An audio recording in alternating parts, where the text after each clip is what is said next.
It's really quite something how things happening literally oceans apart, naval stuff in the Red Sea, a new tariff from China, a ship fire somewhere, how they suddenly click together. Absolutely. It paints this picture of global shipping that's incredibly connected. Yeah, and it tells a story, doesn't it, about, well, the world we're navigating right now.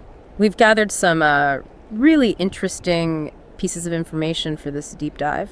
And what's fascinating is seeing how these different threads, geopolitics, economic policy shifts, and then the real practicalities, the safety issues of just moving stuff, how they all come together in this one area. Just like a lens, really. Exactly, a lens on broader global stuff. So for this deep dive, we've looked at quite a few sources to sort of unpack three main things for you. We're going to get into the Red Sea situation, which is, well, ongoing. Then we'll look at the U.S.-China tariffs, but in a really concrete way, like following one specific ship. The OOCL Violet. Yeah, exactly. And finally, we'll explore some wider challenges in container shipping, including something pretty critical, ship fires. Right. And one of the sources, that YouTube transcript, gives us a really current view, doesn't it? Yeah. Like up to May 7th, 2025. Yeah, pretty much up to the minute analysis. So our mission here is really to, pull out the crucial bits, connect those dots for you, give you a clear picture without getting bogged down in too much jargon. Make sense of the noise, basically. Pretty much. Show the bigger picture. Okay, let's dive in then. The Red Sea, that crucial waterway, especially the Bab el-Mandeb Strait down there. The choke point. The choke point, exactly. It's been, well, a hot spot since those Houthi attacks started, November 2023, after the MV Galaxy Leader incident? That's right. And the Houthis claimed they were targeting ships linked to Israel, which then led to the U.S. setting up Operation Prosperity Guardian. Trying to keep the sea lanes open. But the scale of the attacks, the sources say over 100 ships targeted since it began. And that's the really striking part, isn't it? Most of those ships apparently had no direct Israeli connection, despite the stated reason. Right. And tragically, it hasn't just been disruption. There's been loss of life, too. Mariners killed. Yeah, 3 Filipino, 1 Vietnamese, I think the sources mentioned. And 2 ships actually sunk. It's serious stuff. And the disruption itself, shutting down such a key route has massive knock-on effects. Delays, costs. Right, through the supply chain. Exactly. Now, things get a bit murky when you look at the recent news. There was talk of a ceasefire, wasn't there? Trump had mentioned something. Yeah, based on a statement from Oman's foreign minister suggesting maybe an understanding, like neither side targeting the other, including U.S. ships in the Red Sea and the Strait, to allow free navigation. Okay, sounds positive, but then you look at freight waves, and they reported the Houthis basically said, no, that's not happening. They denied Trump's claim. And at the same time, there are reports of continued Israeli strikes in Yemen, hitting the airport at SA, for instance. So it's confusing, very fluid. Very fluid, exactly. Lots of conflicting signals. And meanwhile, the U.S. military has been very active. Operation Rough Rider, from the USS Harry S. Truman, USS Carl Vinson. Yeah, significant carrier presence. The scale of operations was even compared to major bombing campaigns in some reports. But here's the twist. The UK MTO data, the recent stuff since January 2025, actually shows a drop in direct Houthi attacks. More like suspicious activity, GPS jamming. Which raises a question, doesn't it? If the direct attacks have lessened, what's the ongoing strategic purpose of such a large U.S. military presence? Is it just about the Houthis anymore? That's a good question. And the shipping numbers tell their own story. Oh, definitely. Big drop in ships using the Bab el-Mandeb and Suez Canal since January 24, like 40% fewer. Especially the high-value ones. Ships over, say, $100 million. They're just going the long way around Africa. Around the Cape of Good Hope. Right. And it boils down to risk and, crucially, cost. It's not just the fear of an attack, it's the war risk insurance. Yeah, the insurance. Yeah. Think about it. 1% on a $100 million ship. That's $1 million extra. Just for one trip. Wow. So you add that million to the Suez Canal fees. Suddenly, going all the way around Africa, even though it takes longer, starts to look, well, cheaper. Makes economic sense. It's the bottom line driving decisions. Which leads to that other interesting angle from the sources. Could the U.S. presence be tied to Trump's efforts to get U.S.-flagged ships through Suez without fees? That's a potential link some are making. Waiving those fees would be a huge financial incentive. And maybe encourage U.S. ships back to the Red Sea? Possibly. And look at the timing with Steve Carmimel's nomination as Maritime Administrator. He's got deep industry ties. Maris Klein's USMI. Yeah. So maybe there's a push coming. Perhaps some government help with that war risk insurance or the Suez fees, specifically for U.S. ships. It really highlights that potential gap, doesn't it, between the military goals or political talk and the hard commercial realities of shipping. Absolutely. For the shipping lines, it's risk aversion and profit. Pure and simple. And the data backs it up. Marine traffic shows basically no U.S. flagged commercial vessels in the Red Sea since January 2024. They're just not taking the risk currently. The numbers don't add up for them. Okay, let's switch gears. Let's talk tariffs, U.S.-China. And the best way to see the impact is maybe to zoom right in, like you said, on that one ship, the OOCL Violet. Yeah, following one vessel's cargo really makes it tangible. This ship started loading in Dalian back on April 2nd, 2025, then Ningbo, then Shanghai. And the key is the tariff applies when the cargo is loaded. Right. Exactly. So on that single voyage, you had cargo loaded in Dalian and facing give you a 20% tariff. Stuff from Ningbo hit with 45%, and then Shanghai, a whopping 145%. All on the same ship heading to Long Beach. Right. So when it arrived, the breakdown was, well, pretty intense. Electrical gear, for instance. Even with a carve-out, the average tariff was 67%. Which meant, what, $29 million in tariffs on $44 million of goods. Precisely.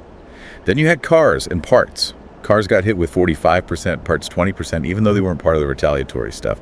There was another $19 million in tariffs on $33 million worth. And furniture. $21 million tariff bill on just $27 million of furniture. Ouch. But knitted apparel was the real standout, wasn't it? Absolutely staggering. Highest new tariff rates applied. Almost 3/4 of it got hit with the top rate. The result, $137 million in tariffs on $17 million worth of clothes. Wait, $137 million tariff on $17 million value? That's what the analysis suggested based on the rates. It shows how tariffs can just make importing certain things almost impossible financially. And it hits individual companies hard. That Big Joe forklift example, an extra $109,000 just because of when their stuff was loaded. It brings it down to that real-world impact. So the total for the OOCL Violet, $417 million in tariff. on cargo worth $564 million. And a huge chunk, $231 million worth, got hit with that full 145% rate. And interestingly, even goods from other countries on that same ship got caught up, another $7 million in tariffs there. And the thing is, this probably isn't unique, right? This ship is likely typical of what's arriving in Legong Beach. Very likely. Given those ports handle, 50-60% of Chinese imports, this gives you a sense of the sheer scale of the financial impact across the board. Huge numbers. Okay, let's zoom out again. Broader trends. There's talk of a big slowdown in U.S. imports coming, maybe starting May, June 2025. Yeah, some data points to a potential drop. Bookings down maybe 40% recently. Overall, U.S. import bookings down 20%. Could mean a 30% year-on-year drop in actual arrivals soon. Kind of like the start of the pandemic, March 2020 levels. Potentially reminiscent of that initial shock, yes. Probably driven by these tariffs, maybe some supply chain adjustments starting to bite. And what's happening on the Asia-Europe routes? Pressure. Definitely pressure on rates there. Yeah. You've got too many ships, new ones being delivered, plus ships shifted off the China-U.S. routes. How many ships are we talking? At least 117,000 TEUs worth of capacity moved over. So that oversupply issue in Europe, probably not going away soon, even if U.S.-China trade talks progress. And then there's this weird thing happening with Vietnam. Ah, yes, and Korea too. Record shipments from China through Vietnam and other places to the U.S. Which sounds a bit like avoiding tariffs, cargo laundering. That's the concern, yeah. Trade circumvention, which just puts more pressure on customs and border protection to try and catch it. Adds complexity. For sure. And meanwhile, over in Northern Europe, the ports are jammed. Antwerp, Zeebrugge. Antwerp was at like a 96% capacity, partly a strike, but also just too much cargo. Exactly.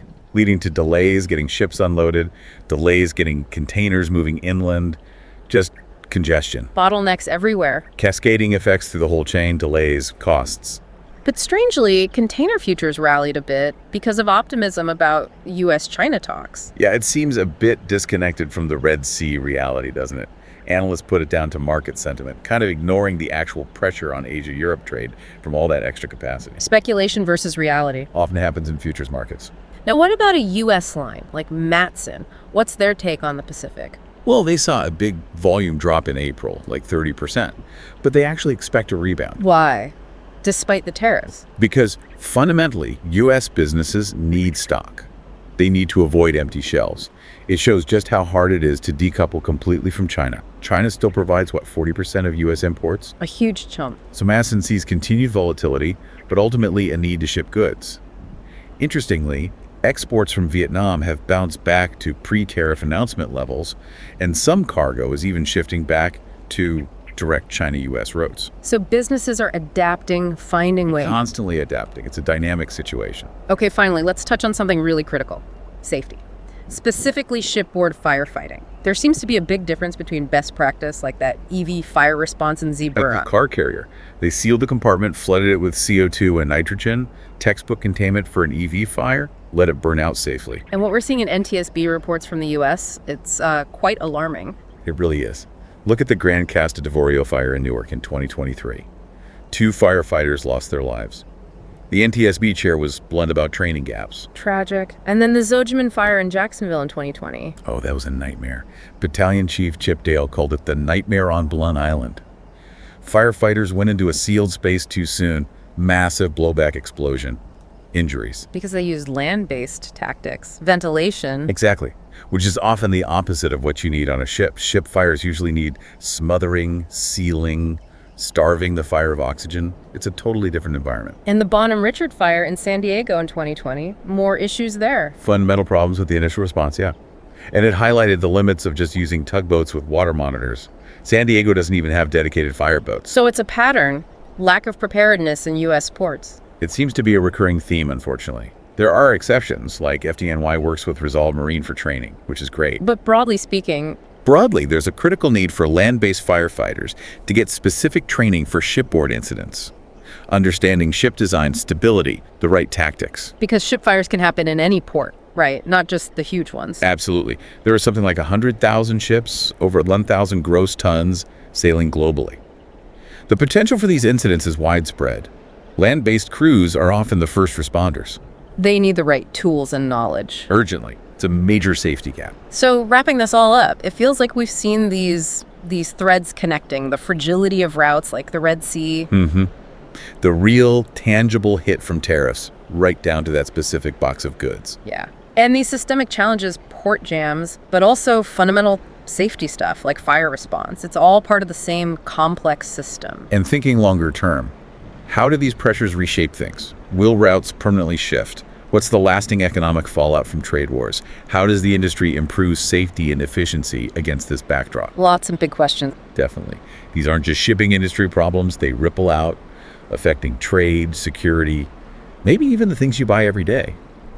Hopefully this deep dive has given you a bit of a shortcut to understanding how it all fits together. Something to chew on for sure.